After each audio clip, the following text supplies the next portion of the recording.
Live. अच्छा देखो, चलो मैं स्टार्ट करता हूँ। जब भी आप आओ जब देख लेना, ठीक है।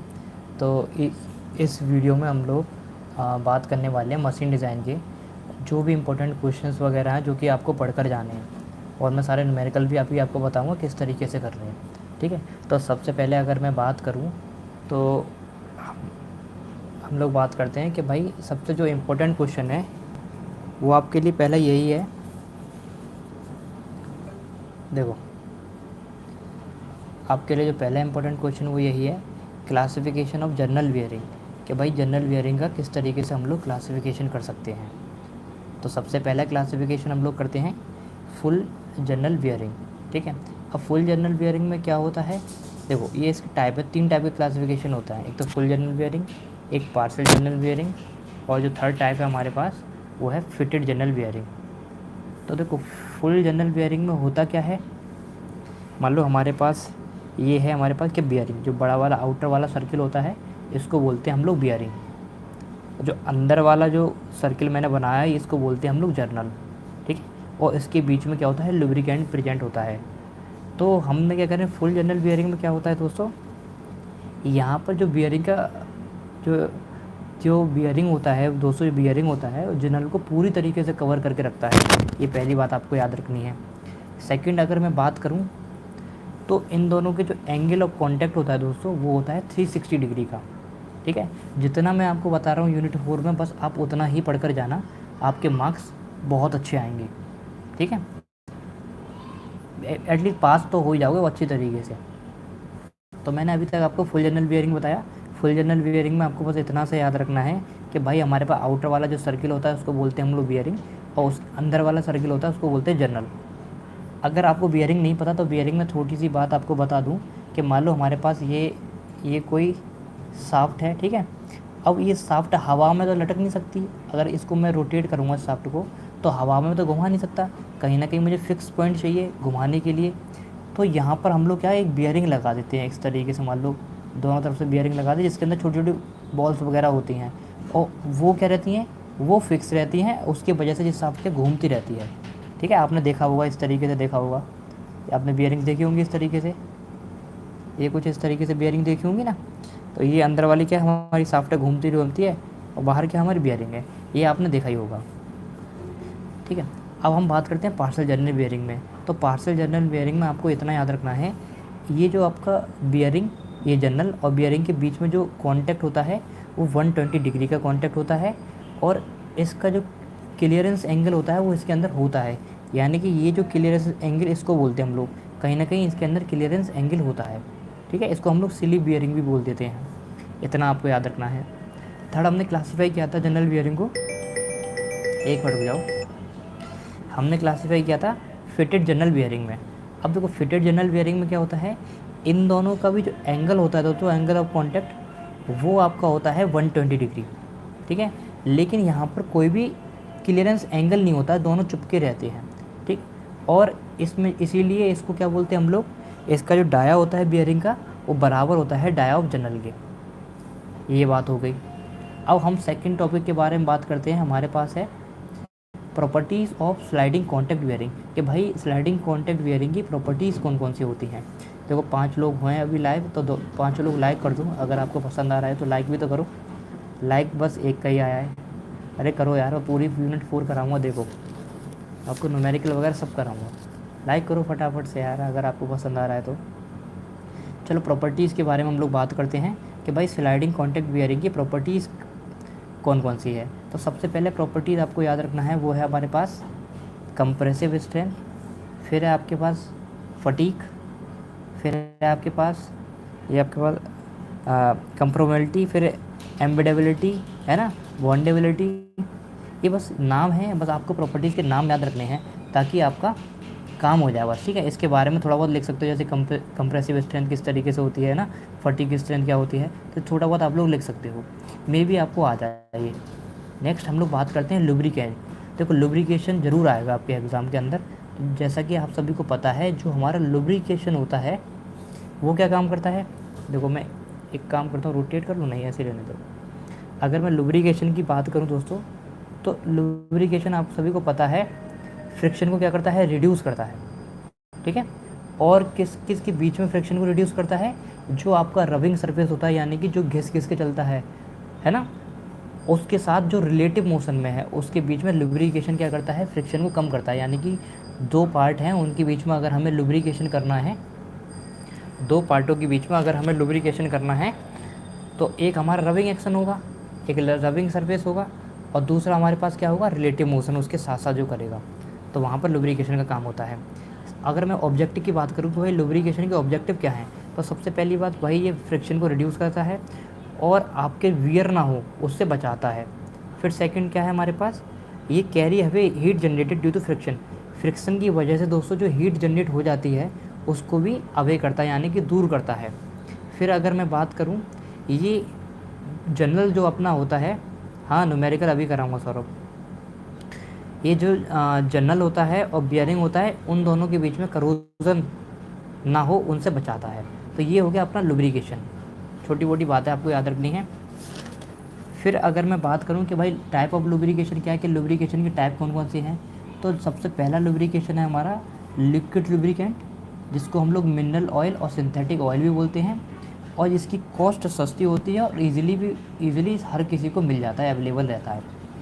फिर मैं सेमी सॉलिड लुब्रिकेंट की बात करूं, जिसको हम लोग ग्रीस है जैसे हमारा है ना, और ग्रीस आपको पता होगा उसकी विस्कोसिटी हाई होती है ऑयल से ज़्यादा, और ये स्लो स्पीड और हाई प्रेशर पे वर्क करता है। आप जब आपकी स्पीड स्लो हो और प्रेशर ज़्यादा हो तब आप लोग ग्रीस का इस्तेमाल करते हो। इसी तरीके से सॉलिड लुब्रिकेंट होता है जिसका नाम मैंने आप डायरेक्ट लिख दिया है ग्रेफाइट, और ये है मोनी ब्लेंडम, है ना, जो भी है ब्लेंडम। तो ये बात आपको याद रखनी है, बस सिंपल सी चीज़ है। अगर लुब्रिकेंट के ऊपर क्वेश्चन आया तो बस इतना ही लिख कर आना, अब ज़्यादा लिखने की ज़रूरत ही नहीं है। देखो यहाँ पर एक इंपॉर्टेंट चीज़ है, वो है आपके पास आ सकती है कल के एग्ज़ाम में, कि वेल्ड फिल्म लुब्रिकेशन क्या होता है। और जो वेज फिल्म लुब्रिकेशन में क्या होता है दोस्तों, ये तीन टाइप के मान लो। एक तो होता है जब आपका जर्नल जो अंदर, ये जो जर्नल है दोस्तों आपका, ये एक तो रेस्ट पर हो, सेकंड या तो जर्नल स्टार्ट होने वाला हो, और थर्ड जर्नल मतलब घूम रहा हो बहुत तेज़ी स्पीड से। तो देखो कैसे करेंगे, पहला हम बात करते हैं कि हमारा जर्नल रेस्ट पर होता है, तो ये हमारी क्या रेस्ट की कंडीशन है। तो रेस्ट में आप लोग देख पा रहे हो ये हमारा जर्नल है, और ये हमारा क्या है ऊपर वाला बियरिंग। अब देखो जनरल का जो बियरिंग का सेंटर तो ये है हमारे पास, और यहाँ से यहाँ तक इसकी रेडियस है। लेकिन अगर मैं जनरल की बात करूँ तो जनरल का सेंटर यहाँ है, हम लोग थोड़ा सा हट कर, जो हट कर डिस्टेंस है, यानी कि इसको हम लोग इसेंट्रिसिटी बोलते हैं, है ना, कुछ ना कुछ थोड़ा सा हट कर है, इसेंट्रिसिटी हमने बोल दिया। तो इतना सा बात आपको याद रखना है, जब ये रोटेट करता है तो ये थोड़ा सा हट कर, इनका दोनों का सेंटर अलग अलग होता है जनरल में, ठीक है। और इसका जो डब्लू होता है तो बिल्कुल सेंटर में लगेगा। इसी तरीके से हम लोग यहाँ बात करें स्टार्ट टू रोटेट, जब जनरल स्टार्ट होने वाला होता है तो देखो थोड़ा सा हट गया, देखो इसेंट्रिसिटी तो है यहाँ पर, लेकिन यहाँ थोड़ा सा हट गया है ना, ये स्टार्ट हो रहा है, हल्का हल्का लुब्रिकेंट इसके अंदर प्रेजेंट जा रहा है, और थोड़ा अपनी जगह से रोटेट किया है इस तरीके से, ये आपको याद रखना है। और इसका जब डब्लू होगा वो ये ई सेंटर होता है, यानी कि हमारा जनरल का सेंटर होता है उसके नीचे लगता है। यहाँ अगर मैं बात करूँ कि भाई जब फुल स्पीड पे होगा तो आपको पता है लुब्रिकेंट इसके अंदर प्रेजेंट हो जाएगा, और कहीं ना कहीं जो रबिंग एक्शन हो रहा था वो नहीं होगा, फ्रीली मूव करेगा तो फुल स्पीड पे, ठीक है। तो इतना आपको याद रखना है, तो सिंपल सी चीज़ है, ये आपको पता होगा। अब हम जो हमारे जो पास है, अब इम्पोर्टेंट चीज़ न्यूमेरिकल के बेस पे निकल कर आती है, अब ध्यान से समझना आप लोग। हमको बताना है various term used in hydrostatic bearing, कि हाइड्रोस्टैटिक बेयरिंग है उसके अंदर कौन कौन से टर्म यूज़ होते हैं। तो देखो ये हमारे पास क्या है, बियरिंग बड़ा वाला, और जो हमने छोटा सा बनाया है इसको बोलते हैं हम लोग जनरल, आप सभी को पता है। अब देखो हम इसमें कर क्या रहे हैं, ये हमारे पास सेंटर है किसका, बियरिंग का सेंटर है ये, ठीक है। और ये हमारा जो सेंटर है ये हमारा है जनरल का सेंटर, और ये दोनों की थोड़ी सी ऑफ डिस्टेंस पे है ना, थोड़ा हट के है इसका सेंटर, इसको बोलते हैं हम लोग ई। और छोटे वाला जो जनरल है उसका हमारे पास रेडियस है आर, और बड़े वाला जो हमारा बियरिंग है इसको बोलते हैं हम आर, इसकी रेडियस है कैपिटल आर। इन दोनों के बीच की जो डिस्टेंस है क्लियरेंस एंगल, जिसको हम लोग बोला है एच नोड, ठीक है। और यहाँ पर डब्लू लग रहा है ई सेंटर पर।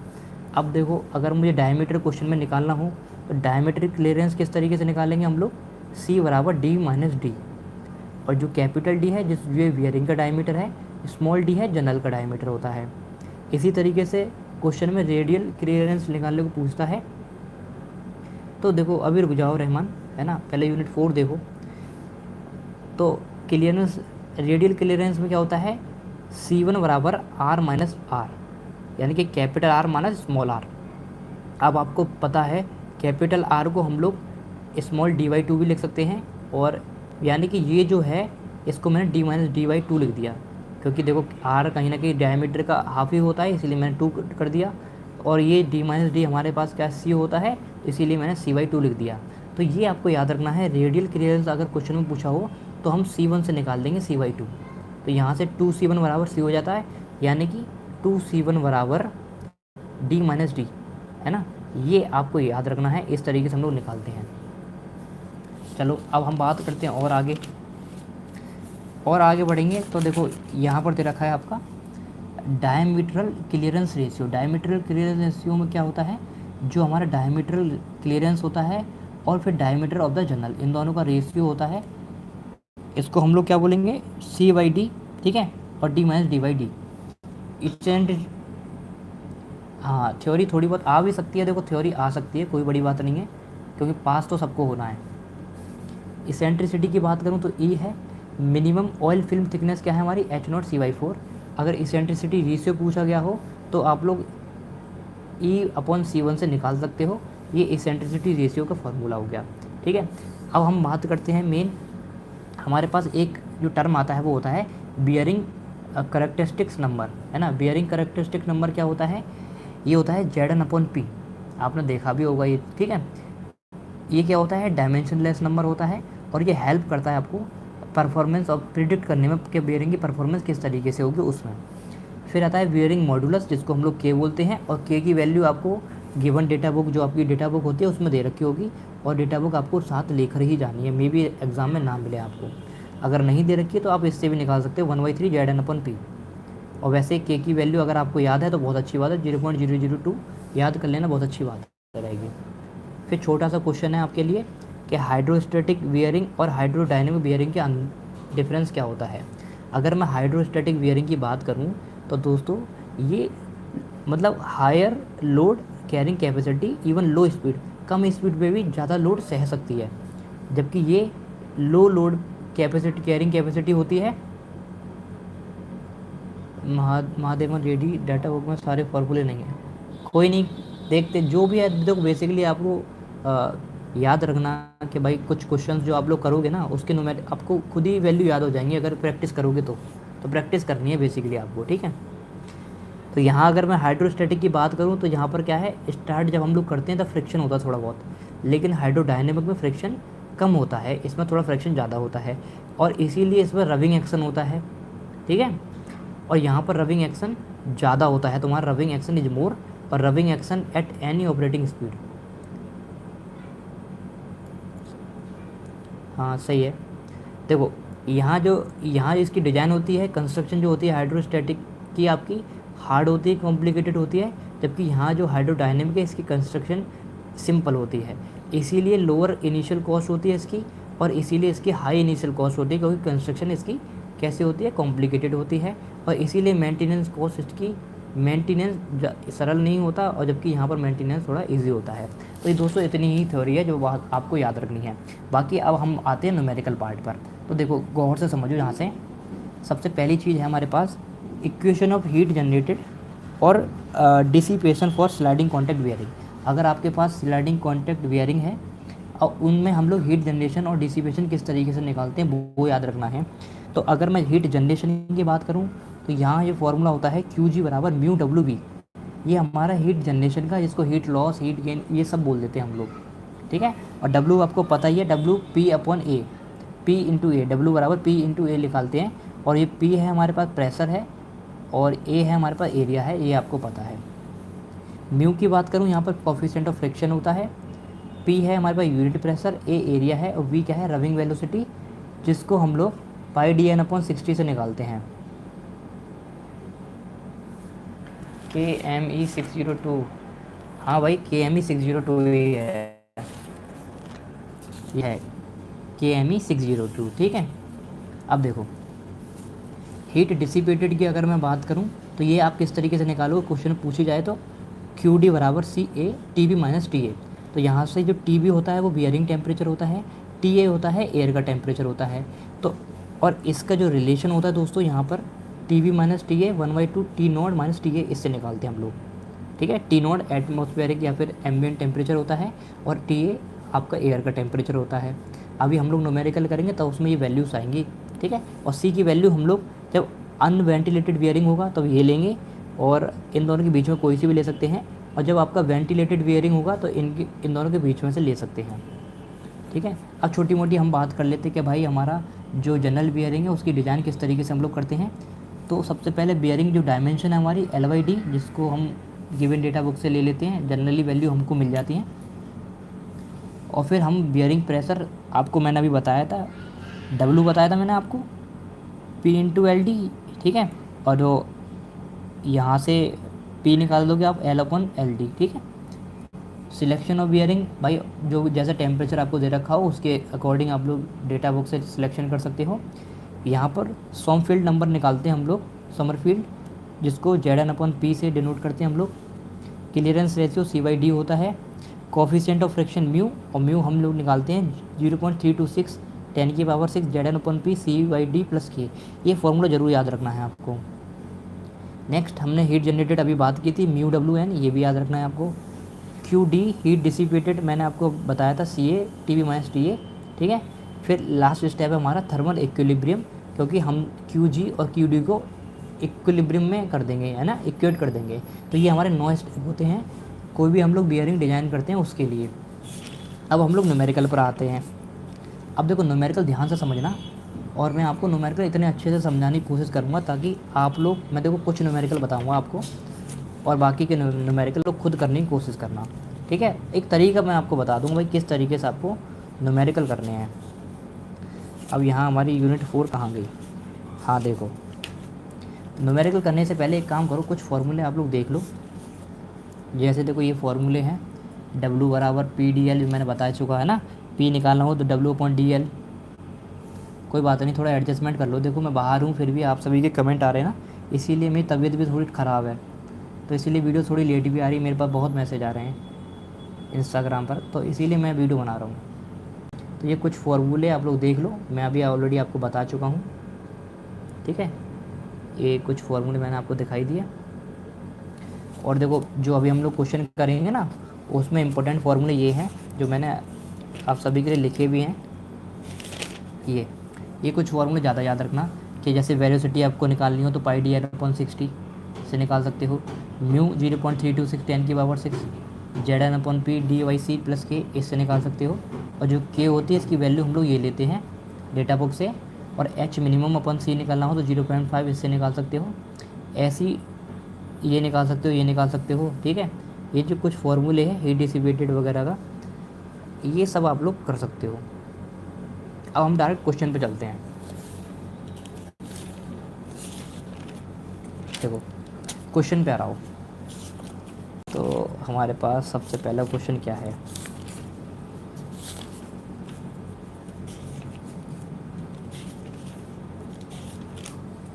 देखो ये क्वेश्चन मैंने आपको इससे पहले वाली वीडियो में बताया था, है ना। आई थिंक आप सभी को समझ आ गया होगा, और नहीं समझ आया तो मैं आपको बहुत अच्छी तरीके से दोबारा बताता हूँ इसको, कि हमारे पास जनरल बियरिंग दे रखा है। ठीक है, जिसका जनरल डायमीटर दे रखा है 50 mm, और डायमीटर ऑफ बुश का दे रखा है 50.1 mm। फिर बुशिंग हमको 50 mm लॉन्ग दे रखी है, एल दे रखी है हमको। ठीक है, और लोड दे रखा है 1 न्यूटन का, फिर स्पीड दे रखी है 1200 RPM, और हमसे निकलवाए क्या है, मिनिमम फिल्म। ठीक है, ये सब दे रखा है। अब देखो मैंने किस तरीके से इसको किया है, मैंने बहुत शॉर्ट में लिखा है। ये सब हमको डेटा दे रखा है, diameter of bushing, L, W और ये एन वगैरह सब दे रखा है।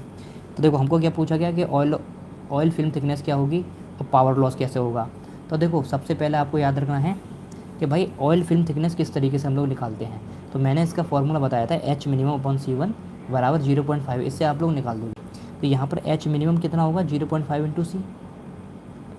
सी हमको पता नहीं है क्योंकि क्वेश्चन में हमको सी नहीं दे रखा है। तो सी किस तरीके से आप लोग निकाल सकते हो, ये जो मैंने आपको बताया था अभी पीछे, देखो मैंने आपको सी निकालने के लिए ये बताया था। देखो रेडियल क्लियरेंस निकालने के लिए बताया था मैंने, C1 = C/2।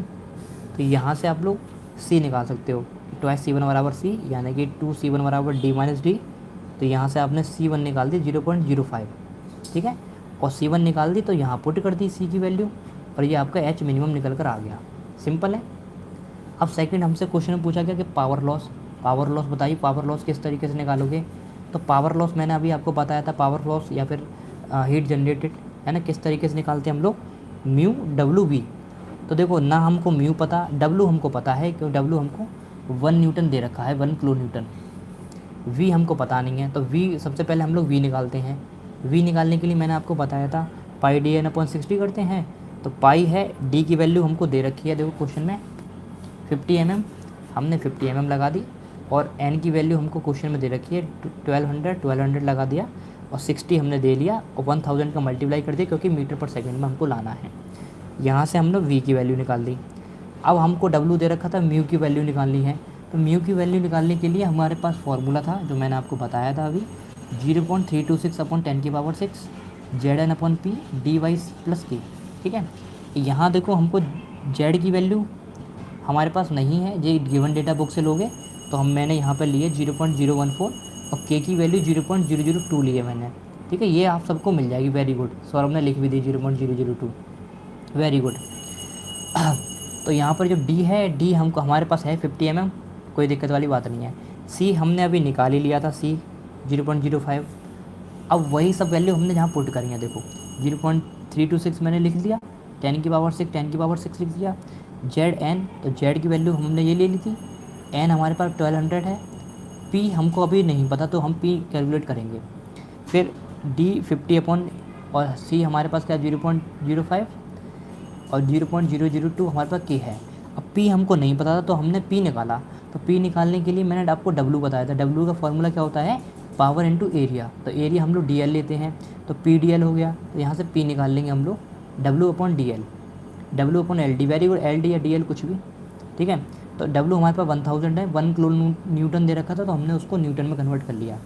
डायमीटर हमारे पास 50 है, लेंथ हमको 50 दे रखी है, देखो डायमीटर हमको 50 दे रखा है, लेंथ हमको 50 दे रखी है, और डब्ल्यू हमको 1 किलो न्यूटन दे रखा था, हमने न्यूटन में कर लिया। तो यहाँ से हमने पी निकाल लिया। अब पी निकालने के बाद हमने यहाँ पर पुट कर दिया, सिंपल। तो यहाँ जैसे ही पुट करूँगा मैं सब कुछ, सारी वैल्यू देखो, तो यहाँ हमारी म्यू की वैल्यू ये निकल कर आ जाएगी, आप लोग कैलकुलेटर से करना, आपको मिल जाएगी। अब क्या हमें पावर लॉस निकालना था, तो पावर लॉस का फॉर्मूला आपको पता है, mu W we.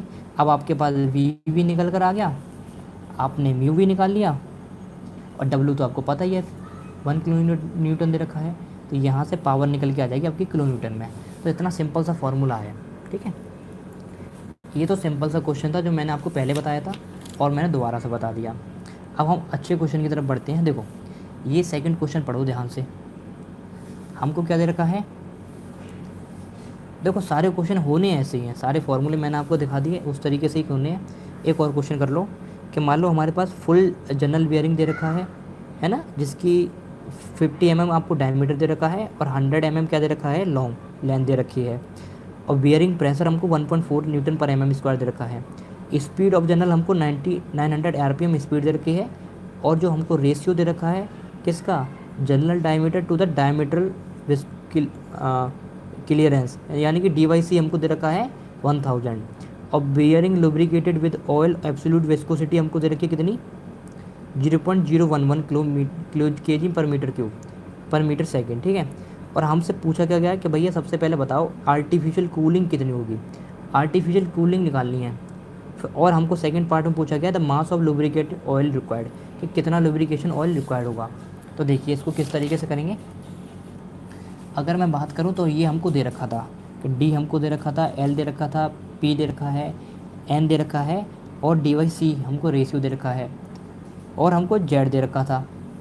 T note हमको दे रखा है 75 डिग्री सेल्सियस, टी ए हमको दे रखा है, टी भी आपको क्वेश्चन में दे रखा है, और एस स्पेसिफिक हीट भी आपको क्वेश्चन में दे रखी है, ठीक है। ये सब आपको क्वेश्चन में दे रखा है।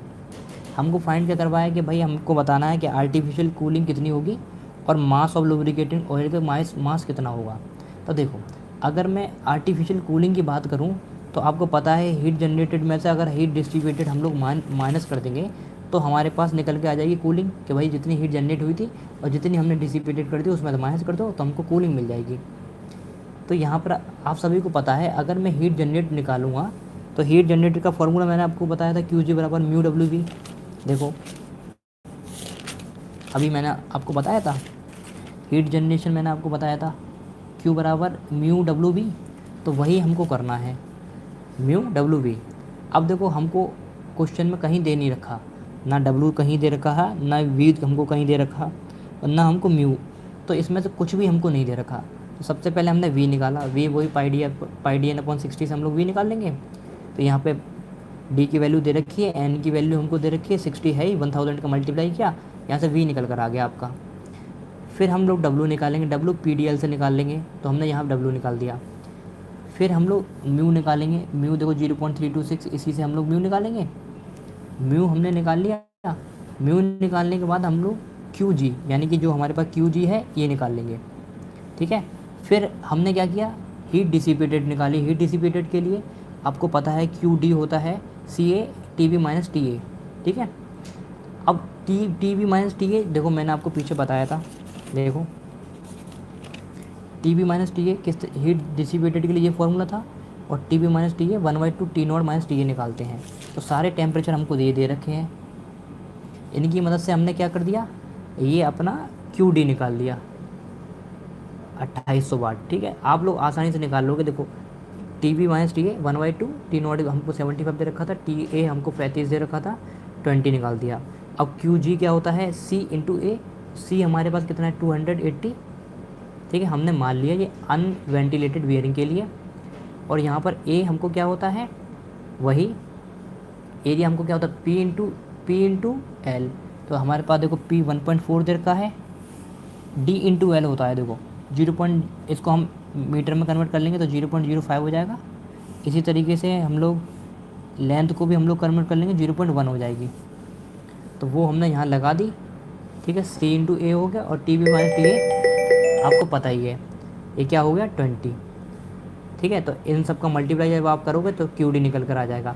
तो अब आप क्या करना है, बस कुछ नहीं, इसमें से इसको माइनस कर देंगे, ये जो आपके पास क्यू जी भी निकल आया, क्यू डी भी निकल कर आ गया। बस अब आप कूलिंग के लिए दोनों में से माइनस कर देंगे, आपका आंसर निकल कर आ जाएगा, ठीक है। कैलकुलेशन आप लोग अपनी तरफ से कर सकते हो। फिर वहाँ से हमको क्या निकालना है कि heat taken away from the oil, तो वो किससे निकालेंगे, एम एस टी से। यहाँ से आपको एम निकल कर आ जाएगा 80/50 × 10, ठीक है। थर्मल इक्विलिब्रियम के लिए दोनों को इक्वेट कर देंगे और आपका यहाँ से एम निकल कर आ जाएगा। चलिए अब हम बाद में बात करेंगे, ठीक है। अभी इसी को यहीं पर समाप्त करते हैं। आगे के जो क्वेश्चन है आप लोग करके देखना, और नहीं आए तो मुझे बताना। सेम टू सेम जो मैंने फार्मूले बताए हैं, इन्हीं फार्मूले पे सारे क्वेश्चन होंगे। ये भी अगर क्वेश्चन देखो डी हमको दे रखा है, और एन दे रखा है, जेड दे रखा है, सी दे रखा है, हमसे सेव लोडिंग निकाली है। तो सेव लोडिंग कितनी होती है, डब्ल्यू बराबर पी, आपको पता है, आप आसानी से निकाल सकते हो। तो इसी तरीके से सारे क्वेश्चन करके देखना, आपके ज़रूर हो जाएंगे। मिलते हैं नेक्स्ट वीडियो में।